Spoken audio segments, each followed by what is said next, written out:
स्वराज्याचे सरसंस्थापक छत्रपती शिवरायांना मानाचा मुजरा करतो। भारतीय राज्यघटनेचे शिल्पकार भारतरत्न डॉक्टर बाबासाहेब आंबेडकर यांना मानवंदना अर्पित करतो। आणि आज आपल्या या वर्ध्याच्या पवित्र भूमीवर उपस्थित झालेले अखिल विश्वातील सर्वाधिक लोकप्रिय नेते आणि आधुनिक भारताचे निर्माते माननीय प्रधानमंत्री नरेंद्र मोदीजी यांचं मी वर्धेच्या वतीनं हार्दिक स्वागत करतो।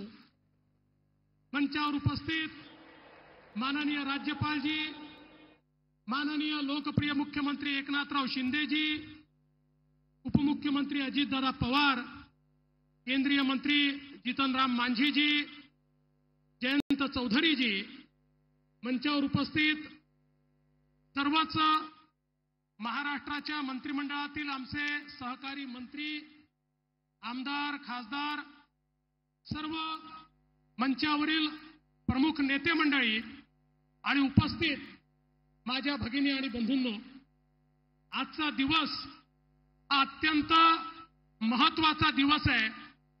कारण आपल्याला कल्पना आहे की एकीकडे अमरावतीच्या मित्रा टेक्सटाईल पार्कचं भूमिपूजन आज होत आहे, दुसरीकडे आर्य चाणक्य कौशल्य प्रशिक्षणाची योजना सुरू होते, त्यासोबत अहिल्याबाई होळकर स्टार्टअपची सुरुवात होते आणि पीएम विश्वकर्माच्या अंतर्गत राज्यातल्या 2 लाख लोकांना या ठिकाणी त्याची मदत मिळते आहे।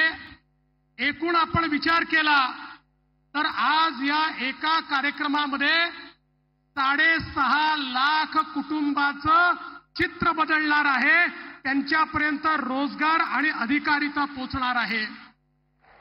मी माननीय प्रधानमंत्री महोदयांचं याकरता अभिनंदन करतो, ज्याला आपल्या जीवनामध्ये परिवर्तन घडवायचं आहे त्या प्रत्येक व्यक्तीकरता माननीय मोदीजींनी संधी तयार केली। आज माझा सवाल आहे, इतके वर्ष झाले आमचा सुतार समाज लोहार, सोनार, कुंभार, मूर्तिकार, चर्मकार, मिस्त्री, नावी, टेलर, धोबी या सगळ्या घटकांचा विचार कुठल्याच सरकारने केला नव्हता, पण त्यांचा विचार करणारे देशातले एकमेव नेते कोणी असतील तर प्रधानमंत्री माननीय मोदीजी आहेत, ज्यांनी या 12 बलुतेदारांना, या मायक्रो ओबीसीला या ठिकाणी प्रधानमंत्री विश्वकर्मा योजनेच्या अंतर्गत ज्या प्रकारे प्रशिक्षण दिलं आणि केवळ प्रशिक्षण नाही, त्यांना त्या ठिकाणी रोजगार वाढवता यावा म्हणून वित्त सहाय्य केलं, त्यांचं जीवन पूर्णपणे बदलण्याचं काम आज या ठिकाणी होत आहे। आणि टेक्सटाईल पार्क ही तर अशी संकल्पना आहे की आमच्या अमरावतीला जगाच्या नकाशावर आणण्याचं काम मित्रा टेक्सटाईल पार्कमुळे होणार आहे। मी माननीय प्रधानमंत्री महोदयांचे आभार मानतो। आम्ही त्यांना विनंती केली होती की आमच्या अमरावतीला तुम्ही टेक्सटाईल पार्क द्या, मुख्यमंत्री असतील, मी असेल, दादा असतील, आमच्या नवनीतताई राणा असतील।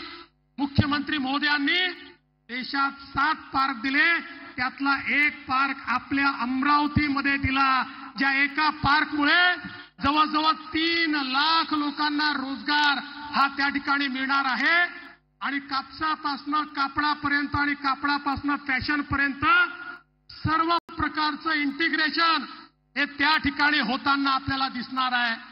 खरं म्हणजे मी जास्त बोलणार नाही, पण एवढंच सांगतो, प्रधानमंत्री महोदयांनी जी काही हे परिवर्तन सुरू केलेलं आहे ते परिवर्तन महाराष्ट्रात देखील आम्ही सुरू केलेलं आहे। आमच्या लाडक्या बहिणी या ठिकाणी बसलेल्या आहेत, लाडक्या बहिणींना आज आपण 1,500 रुपये त्या ठिकाणी देतो, पण त्यासोबत आपल्या लखपती दीदी कार्यक्रमाच्या अंतर्गत माननीय मोदीजींच्या नेतृत्वात लखपती दीदी देखील आपण तयार करतोय। आणि एवढंच नाही तर आज मला मोदीजींचे पुन्हा आभार मानायचे आहेत की आमच्या सोयाबीनच्या, कापसाच्या शेतकऱ्याला शेतमालाचा भाव मिळाला पाहिजे। आम्ही मागणी केली की तुम्ही आयात होणाऱ्या कच्च्या तेलावर त्या ठिकाणी ड्युटी वाढवा, आमच्या सोयाबीनचे भाव वाढतील. मोदीजींनी तात्काळ निर्णय घेतला आणि ड्युटी वाढवली. आज सोयाबीनला त्या ठिकाणी भाव मिळायला सुरुवात झाली आणि मी विश्वासानं सांगतो हमी भावापेक्षा जास्त भावामध्ये यावेळी सोयाबीनची खरेदी होईल, कापसाची खरेदी होईल. शेतकऱ्यांकरता आमच्या सरकारनं मोफत वीज देण्याचा निर्णय घेतलाय.